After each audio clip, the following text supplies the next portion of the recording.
Iwan Ahwat yang dirahmati Allah SWT, tiba kita di sesi dialog spesial topik berita edisi hari Selasa. Kita akan ngobrol-ngobrol dengan narasumber kita, Bang Ihsanuddin Nursi. Alhamdulillah kita sudah terhubung melalui telepon. Halo, Assalamualaikum warahmatullahi wabarakatuh, Bang Ihsanuddin. Waalaikumsalam warahmatullahi wabarakatuh. Apa kabar Angga? Alhamdulillah sehat, Bang Ihsanuddin. Ini Alhamdulillah sehat, insya Allah. Dinginnya hujan gitu ya, udah berapa hari nih hujan terus. Kita masih dikasih kesempatan berkah itu namanya. Oh, berkah, Masya Allah. Walaupun di tempat lain terjadi banjir, Nah, tapi itu. bagi mereka yang memahami antara berkah dan musibah itu harus kembali ke dalam muhasabah diri. Betul, betul, muhasabah diri. Dan ini juga sepertinya hal-hal yang perlu jadi acuan bagi para pejabat di negeri ini ya. Muhasabah itu harus terus mereka lakukan. Bang Ihsanuddin, saya ada beberapa hal yang ingin diangkat di pagi hari ini, dalam negeri dan luar negeri. Kita ke luar negeri dulu, Bang Ihsanuddin. Ketika Suriah gitu ya, ini kan kalau melihat peta politiknya seperti mengulang peristiwa Arab Spring, namun ada yang berbeda kali ini gitu ya. Kalau model-model pemberitaan Barat, kok saya melihatnya kayak sama polanya dengan Arab Spring ketika Bashar Assad gagal jatuh, sementara sekarang berhasil dijatuhkan. Namun ada hal yang diangkat oleh Barat gitu ya. Dalam hal ini memang sangat terkait ketika Turki dan juga Israel, di situ ada Libanon gitu ya, memposisikan Suriah ini seperti kunci gitu ya dalam menaklukkan, kalau untuk Israel menaklukkan kawasan Timur Tengah gitu ya. Kalau untuk Turki mengamankan posisi negaranya gitu ya. Bagaimana Bang Ihsanuddin melihat hal ini? Lalu juga di belakang negara itu tentu saja gitu ya, ada Rusia, ada Cina, dan juga Amerika dan Barat. Bagaimana melihat peta sesungguhnya dari konflik Suriah yang terbaru kali ini gitu ya, dengan berhasilnya dan jatuhnya gitu ya rezim Assad. Lalu juga kalau di dalam negeri, Bang Ihsanuddin, ini Hari Anti Korupsi Sedunia 2024 gitu ya, menjadi sorotan penting ketika pemerintahan Presiden Prabowo ini diminta jangan basa-basi ini untuk urusan korupsi gitu ya. Kita pernah membahas banyak orang-orang bermasalah di pemerintahan Prabowo. Nah, lalu kaitannya dengan memerangi rasuah ini mulai dari hal terkecil, apakah memang bisa gitu ya unsur-unsur terkecil itu yang bisa menjadi bibit-bibit korupsi ini bagi pemerintahan Prabowo ini dibersihkan gitu ya? Atau dari lembaga mana dulu nih kira-kira Prabowo memberikan kepercayaan antara KPK, kejaksaan ataupun kepolisian? Itu saja Bang Ihsanuddin. Kita mulai dari luar negeri dulu kali ya. Gimana? Baik, bismillahirrahmanirrahim. Subhanaka la ilma lana illa ma 'allamtana innaka anta alimul hakim. Rabbana zidna ilman warzuqna fahman. Suriah tidak terlepas dari latar belakang negara terjajah. Wilayah terjajah oleh Perancis. Tidak terlepas dari posisi perebutan para pihak yang beraliran tertentu. Misalnya kalau kita lihat Bashar al-Assad, dia dari Syiah Alawi, yang berbeda dengan Syiahnya Iran gitu. Tapi juga di sana ada Sunni gitu. Di sana juga ada Kristen, di sana juga ada aliran-aliran lain gitu. Maka Barat menyebutnya Suriah adalah multi-rasial dan multi-religions gitu. Jadi ada dua termnya, multi-ras dan multi-agama. Dari situasi seperti itu, ketika Suriah merdeka pada tahun 46, maka Sunni yang berkuasa saat itu lewat kudeta militer akhirnya jatuh ke dalam situasi yang saling menjatuhkan antara kelompok-kelompok tertentu. Gambaran saling menjatuhkan ini menunjukkan bahwa strategi Suriah sebagai negara berlatar belakang yang dulu bernama Sam, sebagai negara yang pernah meninggalkan jejak kejayaan Islam, itu menunjukkan tiga hal. Seperti juga dihancurkannya Irak sebagai negeri 1001 malam, gitu. Maka Suriah juga patut dihancurkan sisa-sisa kerajaan, sisa-sisa kejayaan Islam. Dan itu harus digunakan dengan metode selain metode seperti di Indonesia. Divide et imperanya berlangsung setelah yang namanya Hotman itu dijatuhkan, dibunuh oleh Kemal Hayati, dan sejak saat itu Nusantara dihajar habis dengan pecah belah. Maka sesungguhnya terjadi duluan di Suriah. Jadi sebelum Indonesia pada akhir abad 15 dan abad 16, awal abad 15-16 ya, itu dipecah belah begitu. Suriah sudah dilakukan seperti itu oleh Prancis. Sama seperti itu Prancis juga melakukan di Afrika hingga sekarang, gitu ya. Nah, kalau kita ngelihat yang model begitu, maka tidak heran kalau kekuasaan di Suriah jatuh bangun. Tapi begitu Hafiz al-Assad berkuasa karena berhasil mengkudeta, gitu, kudeta militer itu, situasinya berubah. Situasinya berubah karena mereka menggunakan model kekuatan militer untuk menekan masyarakat, untuk menekan siapapun musuh. Gitu. Sampai akhirnya Bashar al-Assad terpilih di usia 34 tahun pun, itu rekayasa militer atas pemilu dan seterusnya terus berjalan. Tapi bukan berarti pecah belah atau terbentuknya kelompok-kelompok itu menjadi menyatu, tidak pernah terjadi, gitu. Dan Barat melihatnya bukan cuma sekedar pada problematik perang, problematik sisa-sisa kejayaan Islam yang dalam cara berpikir Yahudi ini harus dihabiskan. Kan cara Yahudi dengan menggunakan desepsi adalah hancurkan latar belakang sejarah itu, gitu. Putus sejarah itu, lakukan manipulasi, lakukan equivocation, jungkir balikan semuanya, gitu. Kan 3 metodenya, gitu ya. Nah, itu dilakukan di Suriah. Itu dilakukan di Suriah, sama seperti mereka lakukan di Irak, di Suriah, dan beberapa tempat, gitu. Termasuk di Indonesia, gitu. Nah, ketika Barat melihat seperti ini, di mana Bashar terus berjalan kekuasaannya, maka Bashar al-Assad tentu punya kepentingan mempertahankan kekuasaannya karena di dalamnya terjadi konflik yang tidak pernah terselesaikan, di samping memang ya orang menyebutnya ada perebutan soal sumber daya. Tapi buat saya dia merupakan pintu masuk bagi bersatu atau tidak bersatunya Jazirah Arab. Gitu. Jadi konflik di Suriah itu mengindikasikan sebenarnya konflik di Timur Tengah. Gitu. Itu yang kata kuncinya. Jadi konflik di Suriah itu mengindikasikan bagaimana sebenarnya merepresentasikan merepresentasikan bagaimana konflik di Timur Tengah. Nah, representasi konflik ini juga nampak bagaimana cerita 4 negara yang sudah sepakat dengan Israel, gitu ya, melakukan itu kemudian berubah sikap ketika melihat problem Suriah dan mengambil jarak kembali dengan Israel, gitu. Itu menarik di situ. Artinya sesungguhnya Bahrain, UAE, Arab Saudi, Qatar yang sudah punya sepakat dengan Israel, itu ketika melihat Suriah, kesepakatannya dengan Israel tadi berubah lagi, gitu.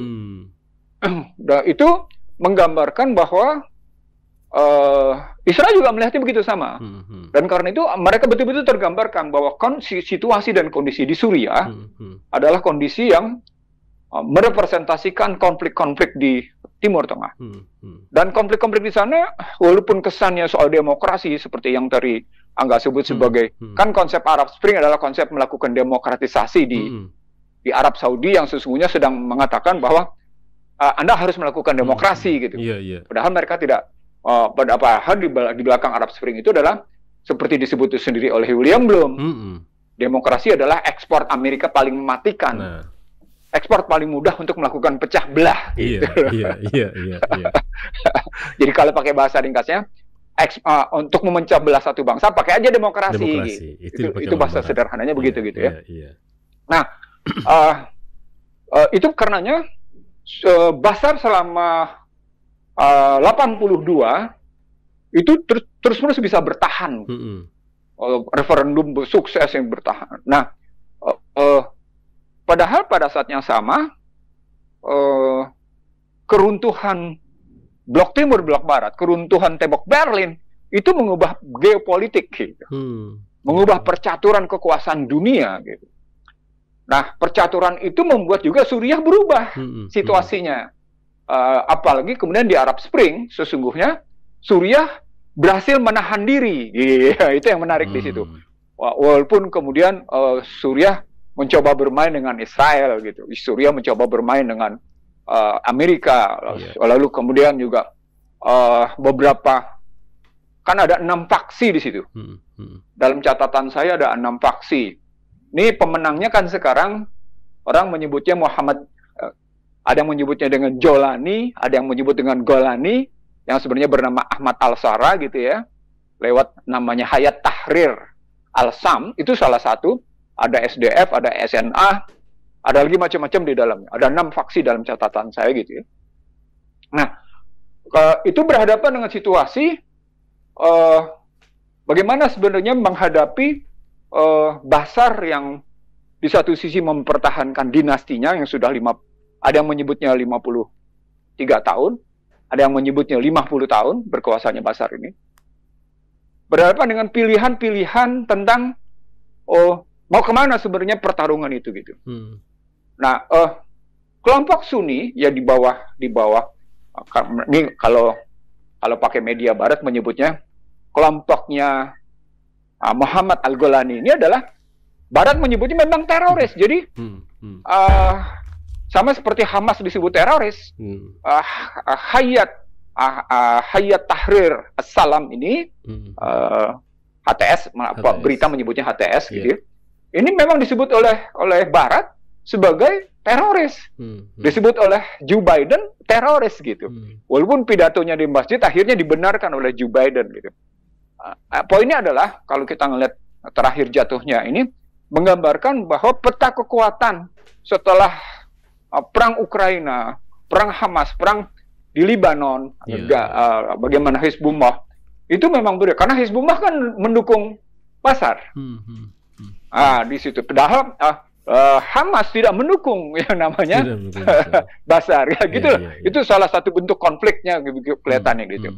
Nah, ketika Rusia dengan Iran dalam posisi perang di Ukraina makin membutuhkan konsentrasi menghadapi NATO di Ukraina, saya ulang, menghadapi NATO di Ukraina. Di Ukraina kan Ukrainanya cuma proksi kan sesungguhnya. Proksi dari yang namanya NATO gitu. Maka mau tidak mau kekuatan Rusia dan kekuatan Iran yang mendukung Bashar berkurang. Berkurang di situ gitu. Begitu juga ketika yang namanya Hizbullah dalam posisi berhadapan dengan Israel dalam ceasefire dan ceasefire itu tetap dilanggar. Itu juga akan menghadapi situasi tersendiri. Jadi pergumulan peperangan yang terjadi Hizbullah lawan Israel, Hamas melawan Israel, lalu Rusia dan Iran dalam konstruksi menghadapi NATO, itu membuat peta di Suriah juga berubah gitu. Sementara Turki punya kepentingan untuk tetap menghambat Kurdi dan imigran sebanyak 3 juta itu yang sejak awal saya bilang ini Kurdi punya kepentingan karena persoalan imigrannya gitu. Nah, itu. Dan demikian juga yang namanya beberapa negara Arab sebagai limpahan dari imigran di Suriah gitu. Nah, situasi yang demikian ini membuat Bashar al-Assad itu juga menurun kekuatannya. Maka serangan-serangan sejak 27. Jadi kalau orang bilang mendadak, ini peperangan 11 hari kalau pakai kalau pakai hitung-hitungan media Barat, gitu ya. Jadi kalau Anda pakai media-media mainstream dan media-media utama di Barat, ini peperangan 11 hari yang menjatuhkan Bashar. Nah, peperangan 11 hari ini dimenangkan oleh tadi Muhammad Al-Golani. Kalau ada orang bilang Golani, ada juga bilang Jolani. Dan kemudian dia berpidato di masjid untuk menyatakan kemenangan, dan dia menyebut Suriah adalah milik kita bersama. Itu kalimatnya. Jadi dia rangkul semua faksi. Ada milik kita bersama, dan karenanya Suriah bukan satu kekuatan. Mari kita bersama-sama ngebawa. Wah, itu bagus, pidatonya bagus. Sebagai pidato yang menunjukkan bahwa dia ingin merangkul semua pihak untuk membangun Suriah. Tapi pertanyaan media Barat berikut begini: siapa sesungguhnya mengambil alih kekuasaan Bashar? Apakah Muhammad Golani, tadi Hayat Tahrir al-Sham, atau siapa gitu? Nah, dari sini pertanyaan media Barat ini pertanyaan tidak fair, karena yang jelas-jelas menyatakan kemenangan itu adalah HTS gitu. Iya. Hayat Tahrir al-Sham. Jadi itu bahasa lainnya dia menolak kemenangan ini diraih oleh namanya Muhammad Al-Golani gitu loh di balik itu. Dalam bahasa lain, itu berarti Amerika itu tidak akan pernah diam. Inggris, Prancis juga tidak akan pernah diam gitu kalau ngelihatnya kayak gitu. Artinya ini benar di sini. Mau kemana nih kira-kira Muhammad Al-Golani atau Ahmad Al-Sham ini, Muhammad Al-Shara ini akan bergerak ke depan, mengatasi Suriah dan mengatasi konflik di dalam, dan memposisikan Timur Tengah dalam konflik Israel gitu. Ini penting karena di belakang itu mereka juga mengetahui ada beberapa persenjataan yang luar biasa yang dibangun oleh Barat di Suriah. Ini menarik di sini. Ada beberapa pusat-pusat persenjataan gitu. Makanya disebut di situ ngebongkar bunker bawah tanah. Itu dibongkar juga oleh media Barat. Iya. Jadi asik gitu ngebacanya gitu ya, karena ternyata ada hal-hal yang ternyata jauh lebih mendalam dari apa yang diketahui oleh publik menyangkut situasi. Menurut saya adalah ini bagian dari perang menjungkir balikan Islam gitu kalau saya. Sekaligus buat saya lebih lanjut di sini memecah belah Islam gitu. Jadi bagaimana meruntuhkan kejayaan Islam, menghancurkan jejak-jejak Islam, tapi sekaligus menempatkan Islam dalam posisi terus-menerus pecah belah, terutama di Timur Tengah, karena pada saat Timur Tengah berhasil bersatu dan menunjuk pada keislaman, memang dunia akan berubah. Itu karenanya kemenangan Suriah saat ini gitu ya, kemenangan HTS kali ini mengindikasikan seperti cerita tentang bagaimana Afgan menang, sama seperti bagaimana Hamas yang kecil itu membuat Israel yang punya kekuatan besar itu keteteran. Itu menarik kan? Menarik. Di situ menarik gitu. Ada cerita lain bahwa jika sungguh-sungguh memang beriman, bahwa memang sungguh-sungguh pegang Al-Quran, kemenangan itu dijanjikan dan terbukti. Begitu ceritanya kalau saya ngeliatnya Angga. Luar biasa kan, konfliknya bukan konflik 10 tahunan. Betul. Konfliknya konflik panjang gitu ceritanya. Namun Bang Ihsanuddin, bagaimana Bang Ihsanuddin melihat respon Barat ya, khususnya Amerika? Donald Trump ketika mengatakan ya Amerika tidak akan ikut-ikutan dengan konflik di Suriah. Ini kan kalimat seperti emang iya gitu ya, Amerika nggak ikut-ikutan di situ gitu ya, bahkan menyalahkan berbagai pihak dari konflik yang terbaru ini gitu ya. Apakah ini juga memang sudah masuk sebenarnya di skenario-nya Donald Trump ketika dia nanti memenangi Pilpres gitu ya, setelah dia jadi presiden gitu? Kalau melihat sikap Israel terhadap HTS, pasti nggak bakal diam. Pasti tidak akan diam. Jadi kalau melihat sikap Israel terhadap HTS yang kayak gitu, terhadap Muhammad Al-Golani, terhadap Ahmad Al-Shara kayak gitu, pasti nggak bakal diam. Sama seperti katakan Cina yang mengambil sikap pasif, tepatnya kalau pakai bahasa pemerintahan, mengambil jarak untuk terlibat langsung dalam konflik gitu ya. Kalau pakai bahasa pemerintahnya begitu, itu juga tidak akan pernah tinggal diam gitu. Karena sekali lagi ini soal berubahnya stabilitas kawasan gitu. Yang mereka khawatirkan adalah stabilitas kawasan yang tadinya dikendarai oleh Barat, dikendalikan oleh Barat. Kan gini kan bahasa sederhananya, stabilitas kawasan Timur Tengah dikendalikan oleh Barat. Kan tepatnya gitu, bahasa sederhananya. berubahnya Suriah, bertahannya Hamas gitu ya, dan beberapa negara Jazirah Arab secara diam-diam juga ikut-ikutan dengan BRICS, ulang ya, beberapa negara Jazirah Arab ikut-ikutan dengan, ini kan mengubah stabilitas kawasan. Iya. Jadi ini kalau saya menggunakan istilah geopolitik monitor, ini salah satu media yang bicara tentang perubahan-perubahan strategis geopolitik di dunia. Mereka menyebutnya begini, ini bukti bahwa perang itu bukan cuma sekedar perang militer, tapi sudah perang total gitu. Nah, apa artinya perang total? Dia ngambil contoh keterlibatan masyarakat sipil dalam membantu militer, perubahan alat militer bukan lagi sekedar pakai hal biasa, tapi sudah pakai teknologi yang digunakan oleh masyarakat umum, seperti yang terjadi di Hamas gitu loh. Itu perubahannya luar biasa gitu. Nah, setiap negara yang tidak memahami, di sini menarik ini kajiannya. Saya terkadang kalau sudah sampai di sini saya terenyuh ngeliat bangsa saya gitu. Saya terenyuh ngeliat pemimpin negeri ini gitu ya. Setiap negara yang tidak memahami hybrid war to the total war, menarik kan kalimatnya? Every nation gitu. Setiap bangsa, every state, setiap bangsa dan setiap negara yang tidak memahami pergeseran dari perang hibrida ke perang total, dari perang total ke perang hibrida, dia pasti akan terus masuk dalam kecamuk perpecahan. Dia akan pasti masuk dalam kecamuk yang tidak pernah mampu menyejahterakan, melainkan sekedar menjadi korban, menjadi objek buat negara-negara yang memang selalu ingin mendominasi. Wah, itu simpulannya dahsyat loh. Simpulannya dahsyat itu. Luar biasa itu. Jadi ketika mereka ngebahas Suriah langsung tuh geopolitik itu gitu. Majalah geopolitik itu. Wah, pertarungannya mereka ngeliatnya begini gitu. Jadi dibangun klasifikasi tentang poinnya adalah menghitung, melakukan kajian strategis analisis gitu ya, melakukan analisis strategik terhadap kekuatan, kelemahan, tantangan dan peluang untuk analisis strategik itu dibikin sedemikian rupa. Bahkan menjadi kajian paduan, bukan sekedar kajian itu, tapi kajian juga tentang tadi di luar unsur-unsur militer. Misalnya tentang kesatuan masyarakatnya, kerjasama masyarakatnya, kecukupan akan hajat hidup orang banyaknya secara internal gitu ya, bagaimana memenuhinya, itu dihitung semuanya, dahsyatnya.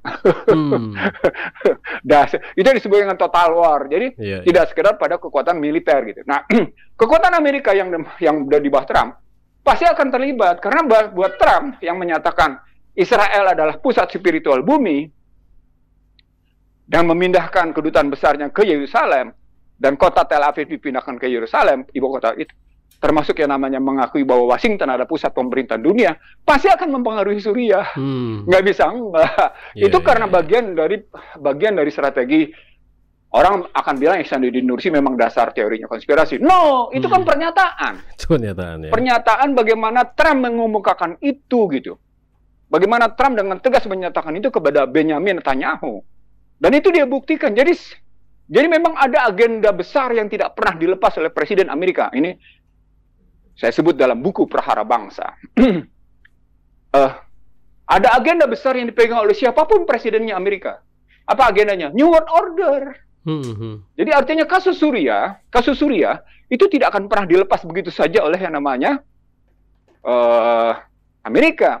Sama seperti kasus Asia Tenggara khususnya, Asia Timur dan Asia Tenggara. Tidak akan dilepas begitu saja atas pengaruh Cina. Nggak akan. Karena itu bagian dari pembuktian dari penataan geopolitik, penataan kawasan gitu. Padahal yang namanya mesin pertumbuhan yang cukup bertahan dalam situasi perekonomian sekarang misalnya, itu adalah Asia Timur, khususnya Asia Tenggara gitu. Itu ngelihatnya. Sementara yang namanya situasi perang renewable energy dengan energi fosil pun terus berkecamuk sampai akhirnya Trump sendiri diejek. Trump, seberapa banyak lo bisa memompa minyak kayak gitu. Itu ejekan Demokrat gitu. Jadi artinya situasinya adalah ini lagi-lagi bukan cuma sekedar perang agama, tapi juga perebutan sumber daya, perang produksi, dan perang yang namanya teknologi. Gitu loh. Itu yang disebut dengan hybrid atau total war. Itu yang disebutkan masyarakat juga terlibat, gitu ngelihatnya. Jadi kalau kita melihat di sini disebut memang tidak lagi perang bisa didekati dengan sekedar pendekatan militer, dengan ukuran-ukuran militer, tapi pendekatannya sudah pendekatan multidisiplin. Sama seperti saya melakukan kajian multistruktur, multidisiplin. Jadi ketika kita melihat dengan pendekatan multidisiplin, tidak single atau double disiplin, maka kita akan dapat dengan cepat mengkonfigurasi sebuah peta masalah. Gitu. Mudah-mudahan itu yang saya lakukan terus-menerus selama 5 tahun ini di Rasil. Masya Allah. Dan itu sebenarnya metodenya metode Al-Quran. Bahwa dengan pendekatan multidisiplin, multistruktur itu, kita bisa dapat mengkonfigurasi Ibrahim alaihissalam itu menggambarkan betul multidisiplin. Musa juga menggambarkan multidisiplin. Isa juga, apalagi Muhammad Rasulullah SAW. Itu pendekatan multidisiplin, gitu. Bukan pendekatan single disiplin, disiplin tunggal. Nah, dengan model pendidikan Indonesia yang kayak gini, dengan pemimpin yang kayak gini, gitu ya, yang terus model berebut kuasa dengan urusan harta kayak gini, ya Indonesia ketinggalan zaman. Jauh banget gitu. Iya. itu yang saya bilang, saya kalau sudah mengaplikasikan situasi itu ke dalam Indonesia, yang saya bilang tadi, saya terenyuh gitu. Karena udah masuk. Terus terang saya merasa kesepian juga, nggak punya musuh yang musuh tarung yang badal. maaf banget.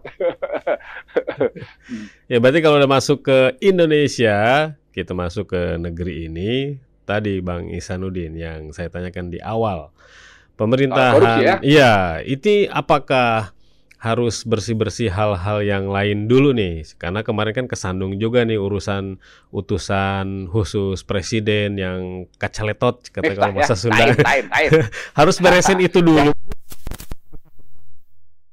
Gitu ya, sementara yang remeh-temehnya banyak banget. Soal puan ya, soal PIK ya. Iya. Rame juga kan soal aguan kan? Iya. Oke. Saya mulai dengan sistem dulu, baru kita bicara tentang aplikasinya. Kan korupsi itu aplikasi dari sistem.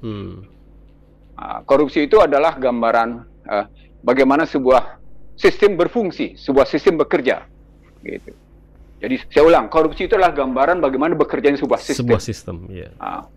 Gambaran. Apa yang dianut oleh Indonesia? Saya enak enggak kalau udah sampai di sini, enak karena kita ngebaca dokumen-dokumen pemerintah gitu. Saya baca dokumen pemerintah gitu. Misalnya saya baca dokumen yang muncul dari Menko Perekonomian, saya baca dokumen dari BI, saya baca dokumen dari yang namanya Kementerian Keuangan, saya baca dokumen dari beberapa instansi.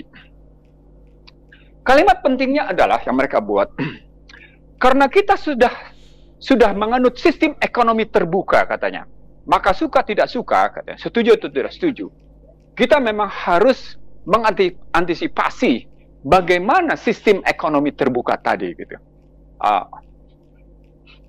Kalimatnya mereka mengakui bahwa mereka menganut sistem ekonomi terbuka. Pertanyaannya, apakah prinsip ekonomi terbuka yang mereka anut sejak yang namanya Soeharto melakukan deregulasi, debirokratisasi adalah sebuah sistem yang benar secara konstitusi? Itu pertanyaan besarnya. Saya ulang ya. Ini saya ingat betul, saya berdebat sama Zulkifli Mansah di sebuah TV swasta. Ya kita sudah menganut ekonomi terbuka, Bang. Nggak mungkin lagi. Kata Zulkifli Mansah, Gubernur NTB waktu itu, anggota DPR dari PKS di Komisi 11. Saya ulang ya. Waktu itu Zulkifli Mansah adalah anggota DPR dari PKS di Komisi 11. Nggak mungkin katanya. Kita sudah ekonomi terbuka gitu. Dia memang lulusan UI, jadi wajar saya bisa ngerti. Dan ada lagi anggota DPR PKS juga begitu, kita sudah ekonomi terbuka, namanya Fahri Hamzah, gitu kan. Jadi artinya, no, saya ingin mengatakan sama Anda, umat Islam sendiri, gitu ya, orang-orang Islam sendiri, tokoh-tokoh Islam sendiri, yang sudah masuk ke dalam sebuah sistem ekonomi terbuka, dia akan membenarkan sebuah sistem ekonomi terbuka. Pertanyaan saya, apakah sistem ekonomi terbuka itu benar? Itu pertanyaannya. Untuk menyatakan benar atau salah, jangan pakai ukuran pemikiran Barat. Pakai Hudalina sama Hudalil Mutakin. Kan Al-Quran disebut sebagai Hudalinas. Al-Baqarah ayat 2. Kan Hudalil Mutakin ayat 2, Hudalinas 185. Artinya kita ngukur terbuka itu benar kayak gitu. Ternyata ketika menggunakan sudut pandang Al-Quran untuk menilai sistem ekonomi tidak mungkin terbuka penuh. Sama seperti perempuan, tidak mungkin dia menunjukkan auratnya karena ada wilayah privat. Artinya, pada setiap negara ada wilayah-wilayah privasi bagi negara yang bersangkutan. Artinya, tidak mungkin sepenuhnya sebuah negara itu terbuka. Sama seperti Trump mengancam tarif 25% bagi Meksiko dan Kanada, 100% bagi anggota BRICS, tambahan 10% bagi Cina. Itu menunjukkan Trump sedang melakukan apa yang disebut oleh Joseph Stiglitz sebagai ersatz kapitalisme. Iya. Begitu dong, jadi ngebahasnya, aduh, sombong, jadi ini nggak enak ya. Artinya ngelihatnya benar gitu loh. Cara berpikirnya benar gitu loh. Ini coba kita lihat referensinya apa dulu nih. Referensi ini kita ambil gitu ya.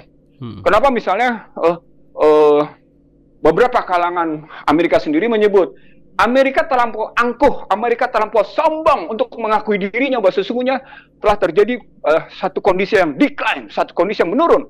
Karena Amerika sudah bergeser menjadi sebuah negara berbasis teknologi dan meninggalkan industri manufaktur. Sementara Cina tetap menguasai industri manufaktur dan teknologi. Nah, kalau kita pertanyakan begitu, maka siapa sesungguhnya negara yang menjadi korban atas ekonomi terbuka? Siapa sesungguhnya menjadi pemenang atas sistem ekonomi terbuka? Bagaimana mekanisme pasar atas posisi ekonomi terbuka? Kan gitu. Saya ngomong kayak gini karena saya ingin mengatakan Siratun Nabawiyah kemarin saya sampaikan di sebuah masjid di kawasan Jakarta Timur tentang bagaimana Siratun Nabawiyah dalam perspektif hijrah ke kita. Iya. Apa yang dibangun dalam hijrah? Apa yang dikerjakan dalam hijrah sampai akhirnya Allah memerintahkan perang Badar, menyetujui terjadinya perang Badar. Sebagaimana di surat 3 ayat 13 itu. Ya. Itu bisa kita lihat gitu. Bisa kita pelajari, kita tadaburi. Saya nggak bilang kita tafsirkan ya, karena saya bukan mufasir. Tapi bisa kita tadaburi secara mendalam. Nah, ketika kita bisa tadaburi, mampu mentadaburi itu, maka sistem ekonomi terbuka pada hakikatnya selalu mengandung asymmetric information. Free market mechanism itu atau mekanisme pasar bebas itu selalu mengandung asymmetric information. Itulah yang membuat Stiglitz menjadi pemandang Nobel Ekonomi tahun 2001. Apa itu asymmetric information? Informasi yang tidak imbang. Apa itu informasi yang tidak imbang? Informasi tidak imbang adalah penjual tidak mengetahui sesungguhnya informasi tentang struktur biaya. Apa poinnya? Tidak jujur. Tidak.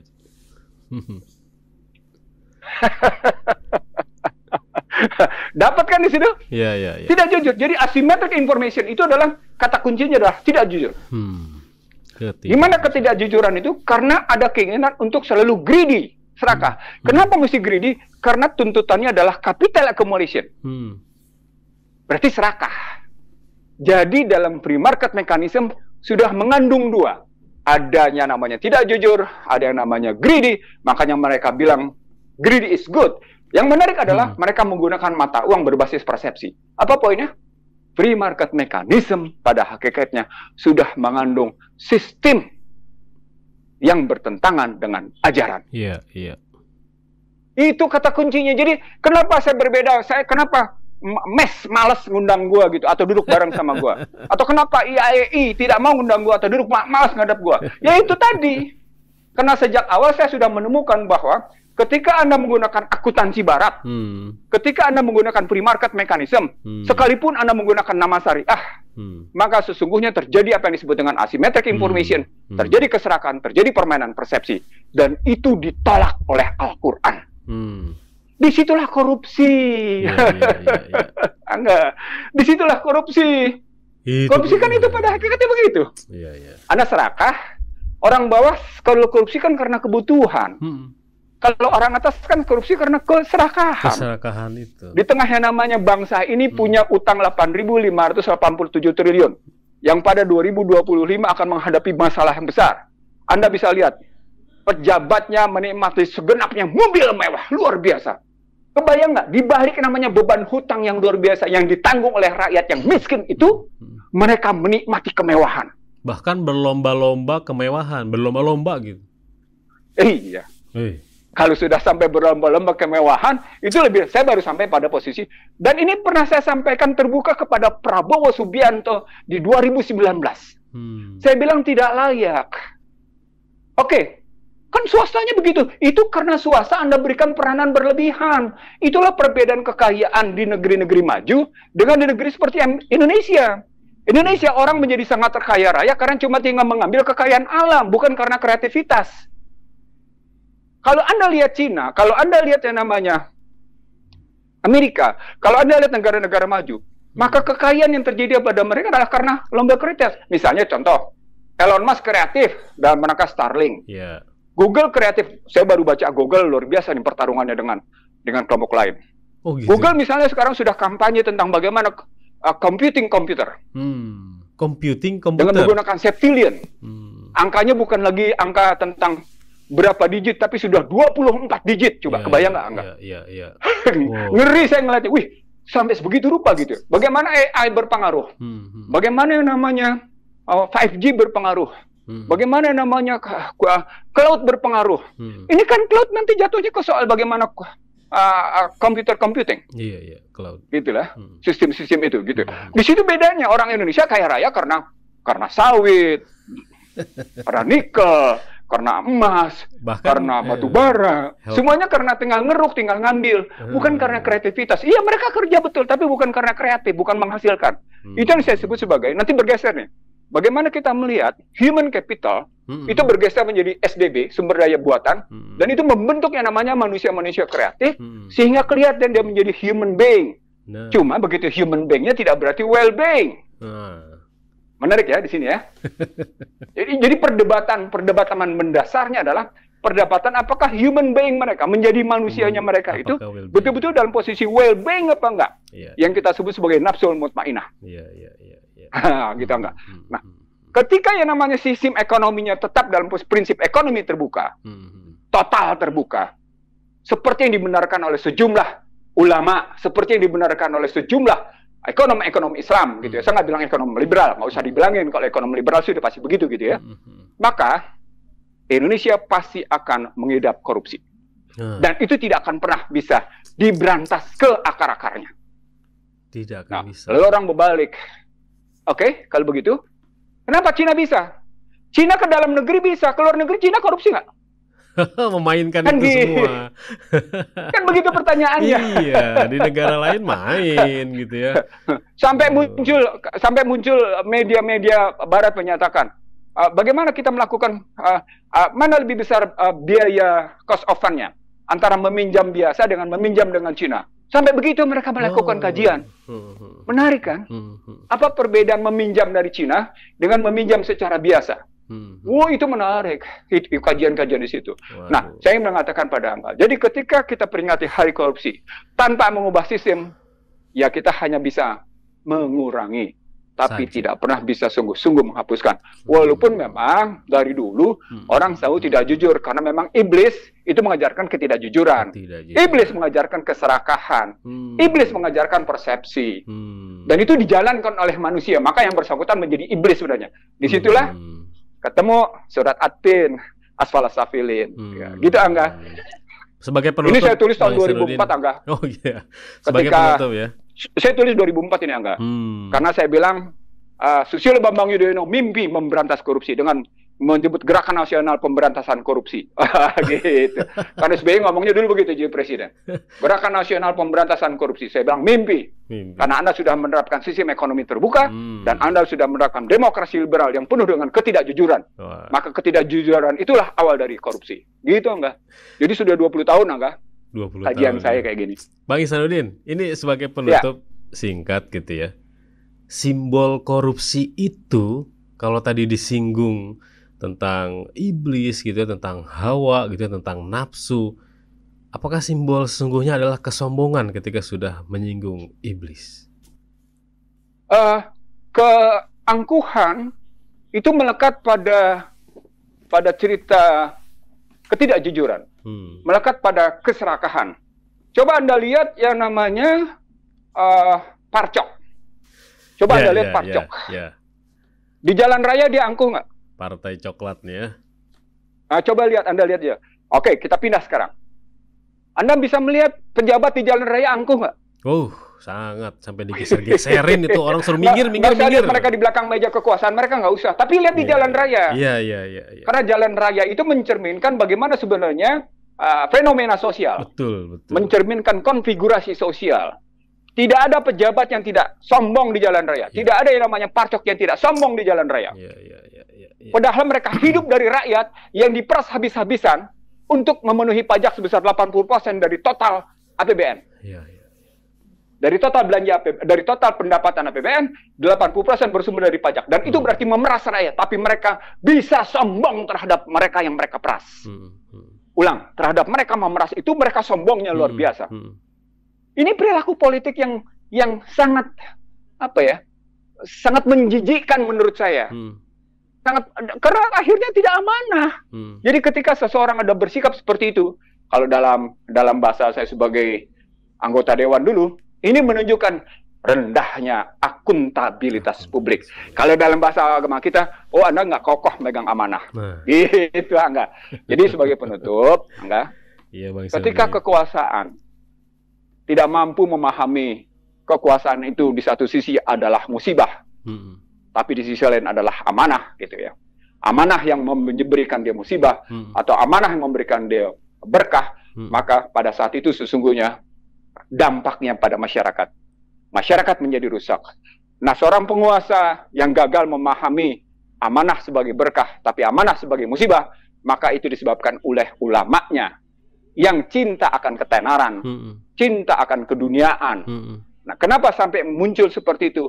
Karena iblis mampu membisiki dan gagalnya dunia pendidikan. Apa artinya? Ada kegagalan, kesalahan, pemilihan sistem.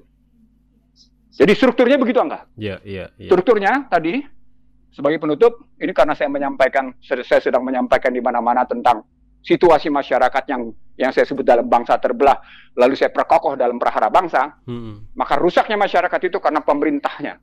Pemerintahnya rusak itu karena ulamanya. Ulamanya rusak itu karena kecintaan pada ketenaran dan kebendaan, kecintaan pada kebudayaan itu disebabkan oleh kesalahan pendidikan. Nah, itu berarti kesalahan ekonomi politik dalam memilih sistem ekonomi, sistem politik, dan sistem pendidikan. Subhanakallahumma wa bihamdika asyhadu alla ilaha illa anta wa astaghfiruka wa atubu ilaik.